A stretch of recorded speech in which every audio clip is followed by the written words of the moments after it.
মুসুরের ডাল ডিম দিয়ে রান্না করলে যে এতটা মজা হয় এভাবে রান্না করে না খেলে তো কখনোই বুঝতে পারবেন না। আর রান্না করা মাত্রই কিন্তু গরম গরম ভাতের সঙ্গে আমি খেয়ে নিচ্ছিলাম। এখানে জাস্ট একটু লেবুর রস, কাঁচা মরিচ, শুকনা মরিচ দুইটার কম্বিনেশনে এত সুন্দর একটা ফ্লেভার আসছিল যা বারবার খেতে ইচ্ছা করছিল। আলহামদুলিল্লাহ বেশ মজা করে পেট ভরে তৃপ্তি নিয়েই কিন্তু আমি ভাত খেয়েছিলাম। খেতে খেতেই চলুন তাহলে এই মজাদার ডিম ডাল কিভাবে আমি রান্না করলাম তারই প্রস্তুত প্রণালীটা শেয়ার করে ফেলি। আসসালামু আলাইকুম, কেমন আছেন সবাই? আশা করি আল্লাহর রহমতে যে যেখানেই আছেন সবাই খুবই ভালো আছেন। আবারও হাজির হয়ে গেলাম নতুন একটি রেসিপি নিয়ে। আজকে তৈরি করে দেখাবো হাফ কাপ মসুরের ডাল এবং কয়েকটা ডিম দিয়ে খুবই মজা করে একটা ডিম ডালের রেসিপি। গরম গরম ভাতের পাশাপাশি রুটি বা পরোটা দিয়ে খেতেও কিন্তু বেশ ভালো লাগবে। ডিম ডালটা রান্না করার জন্য এখানে বড় একটা বোলের মধ্যে আমি 3টা রুম টেম্পারেচারে থাকা ডিম ভেঙে নিচ্ছি। কতটুকু পরিমাণ ডাল বা ডিম রান্না করবেন সেই অনুপাতেই কিন্তু উপকরণগুলো ব্যবহার করবেন। সামান্য একটু লবণ দিয়ে খুব ভালোভাবে এটাকে বিট করে এক সাইডে রেখে দিচ্ছি। আর যেহেতু ডিমটা আমি ডাল দিয়ে রান্না করব তাই এখানে অলরেডি আমি হাফ কাপ পরিমাণ মসুরের ডাল খুব ভালোভাবে 3-4 বার পানি বদল করে কষলে কষলে ধুয়ে ভিজিয়ে রেখেছিলাম। দেখতেই পাচ্ছেন ডালটা ভিজিয়ে রাখার কারণে ফুলে কিন্তু ডাবল হয়ে গিয়েছে। আর যে কোনো ধরনের ডাল ভিজিয়ে রেখে রান্না করলে রান্না করতে কিন্তু খুবই কম সময় লাগে। এখন চুলায় একটা কড়াই বসিয়ে প্রথমেই দিয়ে দিচ্ছি 2 চামচ পরিমাণ সয়াবিন তেল। তেলটা যখন ভালোভাবে গরম হয়ে যাবে সেই পর্যায়ে বিট করা ডিমটা দিয়ে কিছুক্ষণ অপেক্ষা করব। যখন নিচের সাইডটা একটু শক্ত হয়ে আসবে সেই পর্যায়ে এই ডিমগুলোকে আমি ঝুরি করে নিচ্ছি।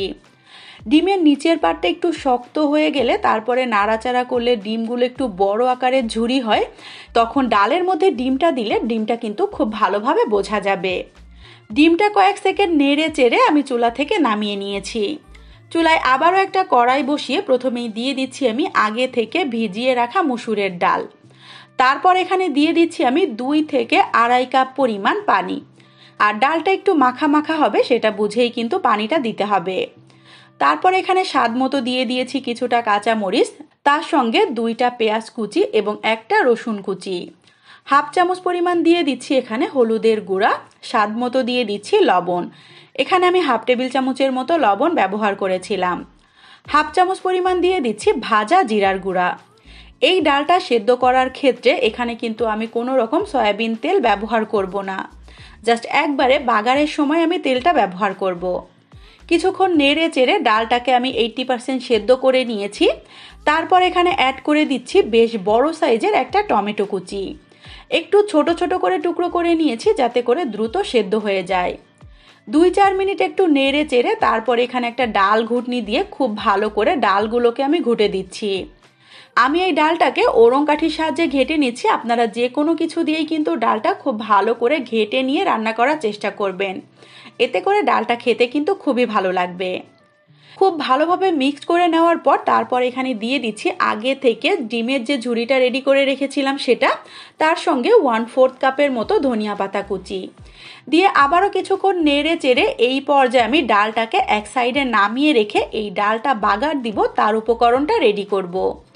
চুলায় আবারও একটা প্যান বসিয়ে দিয়ে দিচ্ছি এখানে 1/4 কাপ পরিমাণ সয়াবিন তেল। ডালটা রান্না করার সময় যেহেতু তেল আমি ব্যবহার করিনি, এই পর্যায়ে তেলের পরিমাণটা একটু বেশি করে দিচ্ছি। ফোড়ন হিসেবে দিয়ে দিচ্ছি 1 চামচ পরিমাণ আস্ত জিরা, তার সঙ্গে 2টা শুকনা মরিচ। কিছুক্ষণ নেড়ে চেড়ে যখন বাগার থেকে খুবই সুন্দর একটা স্মেল বের হবে সেই পর্যায়ে এখানে দিয়ে দিচ্ছি 2টা ছোট সাইজের পেঁয়াজ কুচি, তার সঙ্গে 2টা রসুন কুচি। এইভাবে বাগার দিয়ে যে কোনো ধরনের ডাল রান্না করলে ডালটা কিন্তু খুবই ভালো লাগে। কিছুক্ষণ নেড়ে চেড়ে যখন ব্রাউন কালার হয়ে যাবে সেই পর্যায়ে বাগারের মিশ্রণটা সরাসরি আমি ডালের মধ্যে ঢেলে দিচ্ছি। আর ডালের মধ্যে বাগারটা দেওয়ার সঙ্গে সঙ্গেই কিন্তু ঢাকনাটা দিয়ে ঢেকে দিতে হবে, তা না হলে ডালের ফ্লেভারটা কিন্তু নষ্ট হয়ে যাবে। আর নর্মালি বাগার দেওয়ার পর ডালটাকে কিন্তু খুব বেশিক্ষণ জাল করতে হয় না। কিছুক্ষণ নেড়ে চেড়ে আমি ঝাল লবণটা একটু টেস্ট করে নিয়েছি, সব কিছুই কিন্তু আলহামদুলিল্লাহ পারফেক্ট ছিল। আপনাদের যদি কম বেশি মনে হয় তাহলে এই পর্যায়ে অ্যাডজাস্ট করবেন। চুলাটা অফ করে ঢাকনাটা দিয়ে এই অবস্থায় আমি 5 মিনিটের মতো একটু রেস্টে রেখেছিলাম। ঠিক 5 মিনিট পর এই হচ্ছে ডালের ফাইনাল লুক। দেখতেই পাচ্ছেন মাশাআল্লাহ কালারটা কতটা সুন্দর এসেছে। আর খেতে যে কতটা বেশি মজা হয়েছে এভাবে রান্না না করলে কিন্তু কখনোই বুঝতে পারবেন না। তৈরি হয়ে গেল খুবই সহজভাবে এবং সামান্য কিছু উপকরণ দিয়েই মজাদার একটা ডিম ডালের রেসিপি। আশা করি আমার আজকের এই সহজভাবে তৈরি করা ডিম ডালের রেসিপিটা আপনাদের কাছে খুবই ভালো লেগেছে। রেসিপিটা যদি সত্যিই ভালো লেগে থাকে চ্যানেলটাকে সাবস্ক্রাইব করে চ্যানেলের সাথেই থাকবেন। রেসিপিতে লাইক অ্যান্ড কমেন্ট করবেন, বেশি বেশি করে শেয়ার করবেন। ধন্যবাদ। আল্লাহ হাফেজ সবাইকে। আসসালামু আলাইকুম।